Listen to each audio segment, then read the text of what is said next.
Excellencies, distinguished delegates, ladies and gentlemen, Mabrika, I bring you greetings in my native Kalinago language, the language of the first people of the Caribbean, whom I am proud to call my ancestors.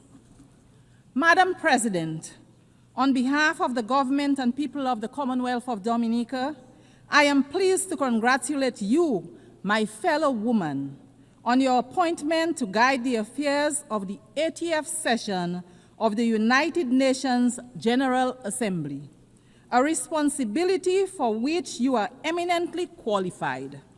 We wish you every success in your new role.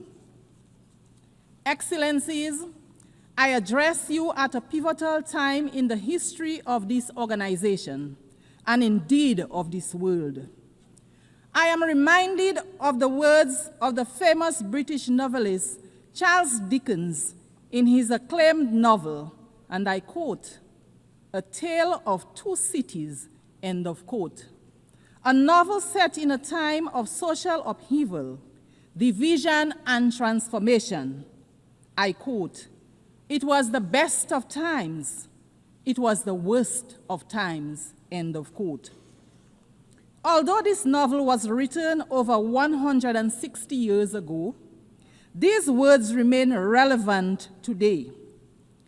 As we celebrate 80 years of the existence of the United Nations, we are living a tale of two worlds. For some, it is indeed the best of times. Strong economies, access to education, medicines, top-class healthcare, clean water, sanitation, and housing. They are at the frontier of the artificial intelligence and other emerging technologies with expanding digital infrastructure and rising standards of living. But for many, it remains the worst of times. Persistent poverty, growing hunger, displacement, instability, and war. Nations on the front lines of climate change, enduring the worst impacts and debt crises, not of their own making, but a price they pay for the excesses of others.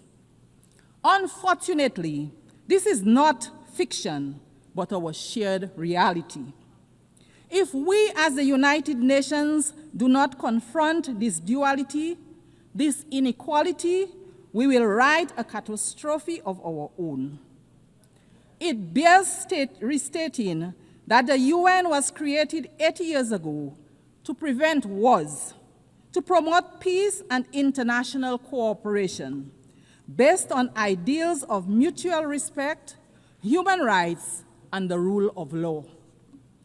It has championed multilateralism, recognizing that no one country has the answer for the world's problem, that the world is interconnected, and to maintain peace, we should operate a rules-based and not power-based approach. A Tale of Two Cities portrayed a society where the powerful live in luxury and the oppressed suffer in silence. We can take heed of the warning that we glean from Dickens' work, that injustice should not be ignored, that when powerful nations impose their will on the less powerful without accountability or regard for the rule of law, they plant seeds of discord and future unrest. What have the lessons taught us? What should we ask ourselves as we gather year after year in this chamber? Are we truly listening to the nations that take the podium every year to decry poverty, inequality, climate change, underdevelopment, and conflict? Do we have a system where resources and decision-making are truly being equitably shared, or are we instead operating a system where power protects itself? I am reminded of the old African proverb, and I quote, "When elephants fight, the grass gets trampled," end of quote. We, the small island developing states, we are the grass. In today's geopolitical landscape, we feel the brunt of the impact when global powers engage in political, economic, or military confrontation. Economic sanctions, trade restrictions, aid conditionalities, conflict, and wars, to name a few, affect global supply and the affordability, availability, and transportation of goods and materials. This significantly increases the cost of doing business and the prices of basic foods on our supermarket shelves, putting several goods out of the price range of many. Madam President, we have come here time and time again to advocate for fairness, to advocate for understanding, to advocate for change in respect of matters that concern our very viability as small nations, on matters that affect our very lives and livelihoods. A major area for us is the devastating impact of climate change on our nations. Yet, in climate negotiations, powerful nations still drag their feet. Polluters enjoy protection, and adaptation and mitigation efforts are underfunded. Meanwhile, our countries, which everyone accepts contribute the least to the climate crisis, continue to risk extinction from rising seas, extreme flooding, devastating storms, drought, amongst many other negative impacts of climate change. Madam President, how can this be fair? How can this be morally defensible? While we complain about these things, equally horrifying is the indiscriminate and deliberate loss of life that we see around the world from bombings, from induced hunger, from sanctioned violence and genocide. We do not have the power to prevent the storms and to bring the rains where there is drought, but we do have the power to limit further climate change and help countries adapt and mitigate its impact. So too, we have the power to end wars and not start new ones. We have to be willing to talk to each other, to empathize with each other. We should return to the founding principles of the United Nations.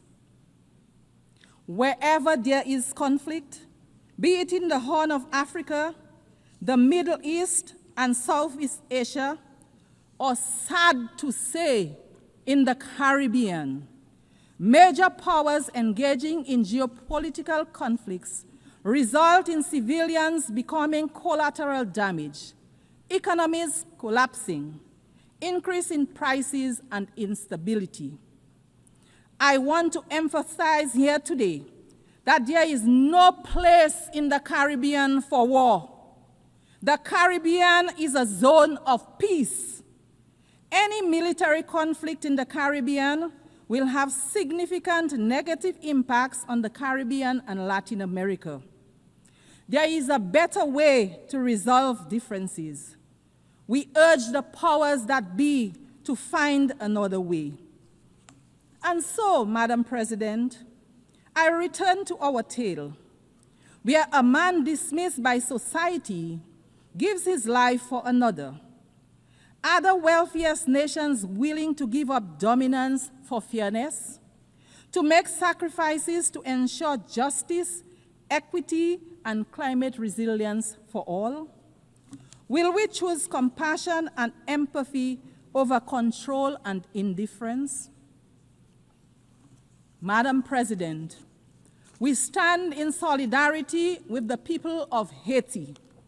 We insist, like other CARICOM member states, that the current crisis being confronted by our sister CARICOM state in no way nullifies the entitlement of its people to the recognition of their sacred sovereignty and their right to be central in the search for a fair and durable peace in their country.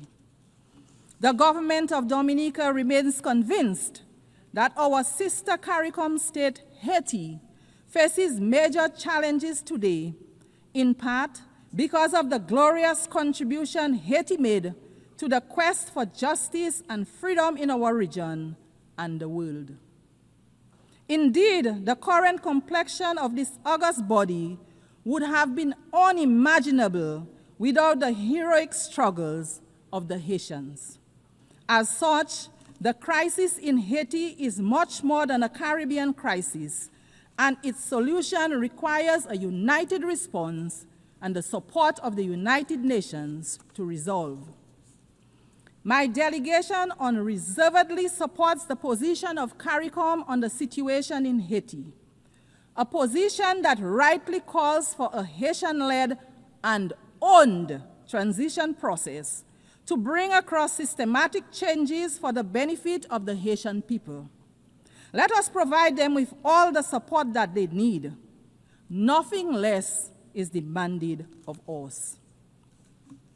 Madam President, the Commonwealth of Dominica is keen to underscore its commitment to advocating for unity, justice, peace, and the sustainable human development that they foster.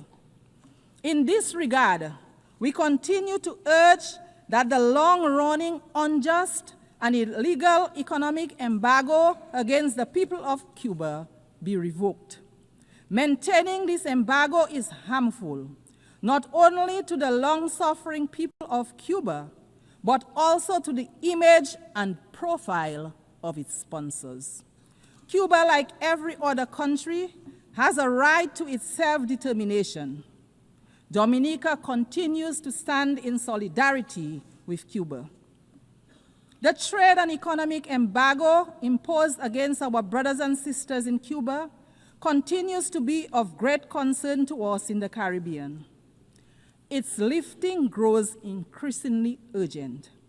Therefore, the Commonwealth of Dominica once again joins its voices with the voices of the overwhelming majority of members of this global organization to call for the immediate lifting of trade restrictions and export bans imposed on the good people of Cuba.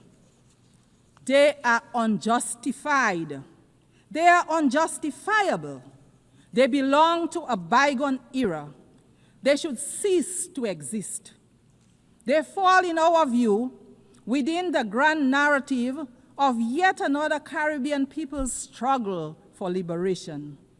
It is for these reasons that the government of Dominica strongly urges a radical reconsideration of these actions. Madam Speaker, our steadfast advocacy for respect for the United Nations norms of sovereignty and non-interference impels us as well to urge that the right of the government and people of Venezuela to resolve internal challenges without outside interference be respected. We renew our condemnation of the imposition of sanctions on Venezuela. The resulting hardship forced upon the people of Venezuela needs an immediate and complete end. We also call for restrained and strict adherence to the rule of law as it relates to the presence of U.S. military assets in the blue waters of the Caribbean Sea. The solution to conflict, to challenges, should never be aggression and war. We urge that all diplomatic efforts be pursued to respect the sovereignty of states, preserve the dignity of human life, and promote peace. Madam President, as we celebrate this 80th year of these United Nations under the theme, and I quote, 80 years and more for peace, development, and human rights, end of quote, let it not be just mere words. Let it instead be a call for respect and adherence to a rules-based order that applies to all nations equally, weak and strong, not just when it is convenient to the most powerful. The UN arose out of the ashes of a world torn by devastating wars. Let us not return to those dark days, but instead be guided by law, diplomacy, and shared values. Let us reform the system where small and developing nations have a real seat at the table, that we may have the opportunity to influence decisions that shape global climate policy, security, and economic well-being for all. Let it be where we build solidarity and cooperation, and where power is exercised with humility, compassion, and restraint. Madam President, let the history books say that in this chamber, in our time, we chose a better path.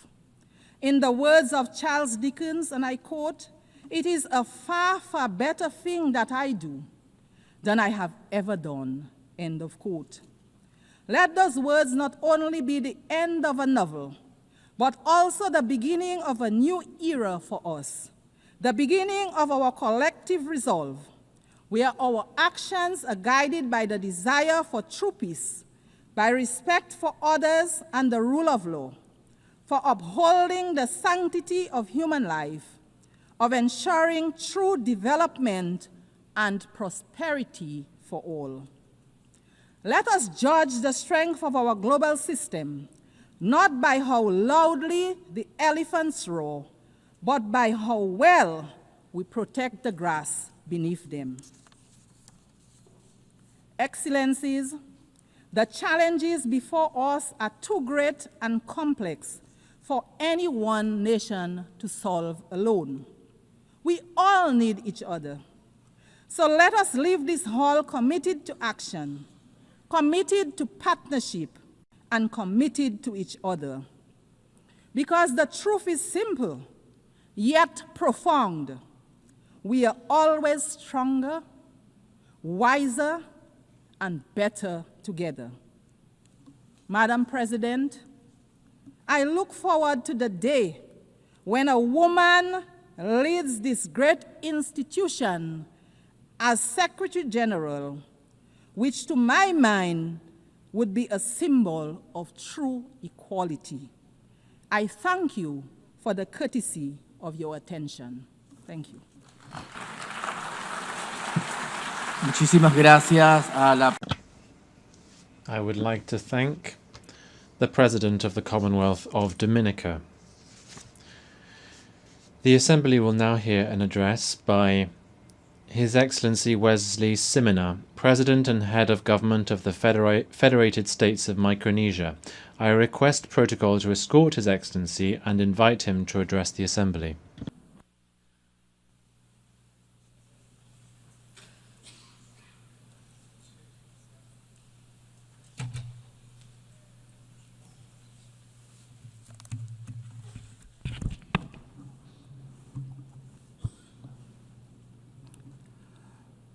Madam President, Mr. Secretary General, Excellencies, ladies and gentlemen, on behalf of my people of the Federated States of Micronesia, I am honored to extend our heartfelt national greeting and camaraderie to you on this momentous celebration of the 80th session of the General Assembly. Congratulations, Madam President.